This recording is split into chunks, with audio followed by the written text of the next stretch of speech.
Bismillahirrahmanirrahim. Assalamualaikum warahmatullahi wabarakatuh. Saya Rujiatun, NIM 22233309101.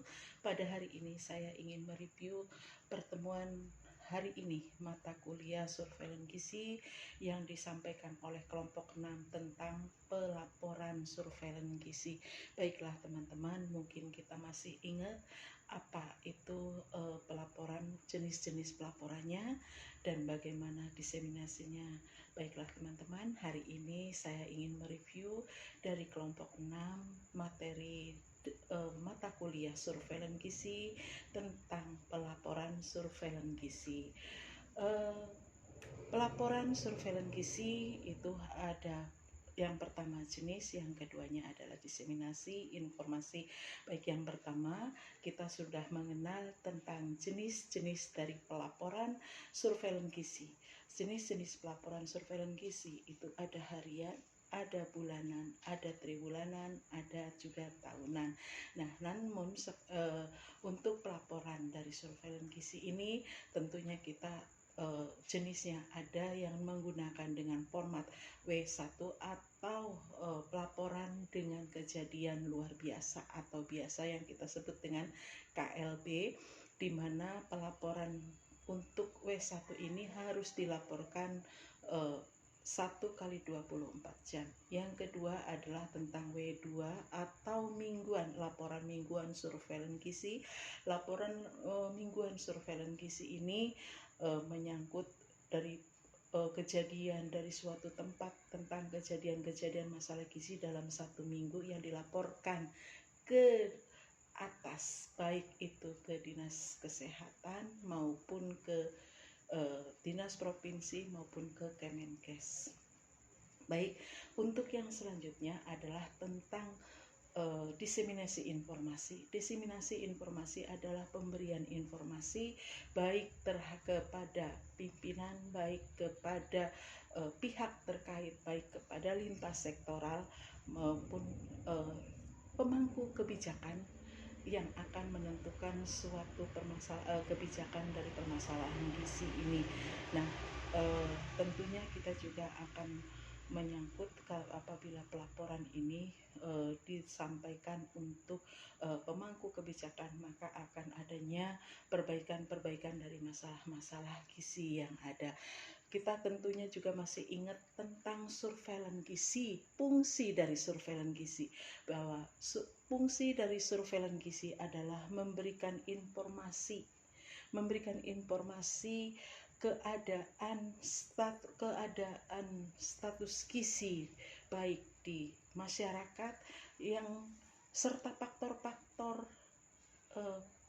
yang mempengaruhi dari masalah gizi tersebut secara tepat, cepat, berkesinambungan, dan juga bisa berkelanjutan, yang digunakan oleh pemangku kebijakan untuk digunakan menetapkan kebijakan gizi maupun penanggulangan masalah gizi. Kita ambil contoh adalah sebagai berikut. Jika pada suatu wilayah terjadi peningkatan kasus gizi buruk, maka kita harus cepat merespon kejadian tersebut.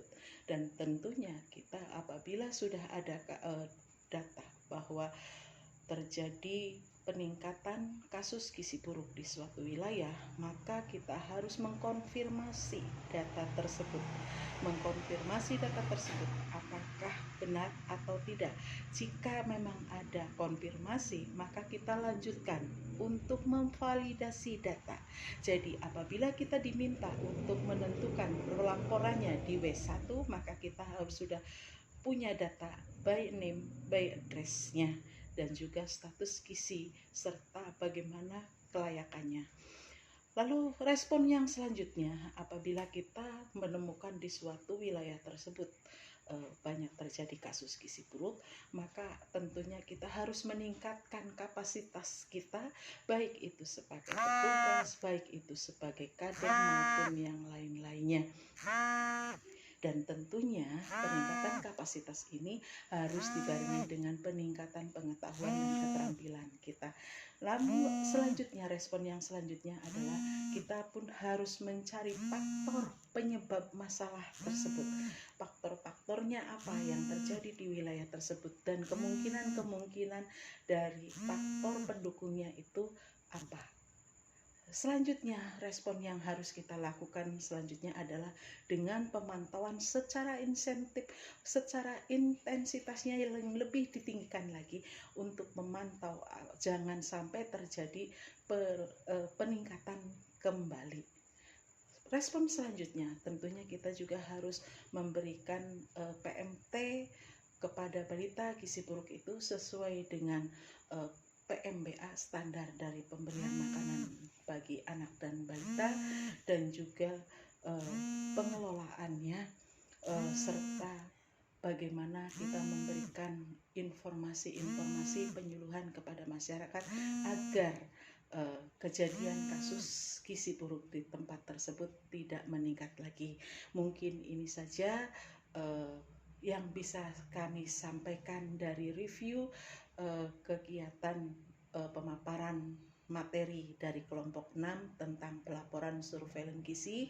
Mudah-mudahan ada manfaatnya dan saya akhiri. Assalamualaikum warahmatullahi wabarakatuh.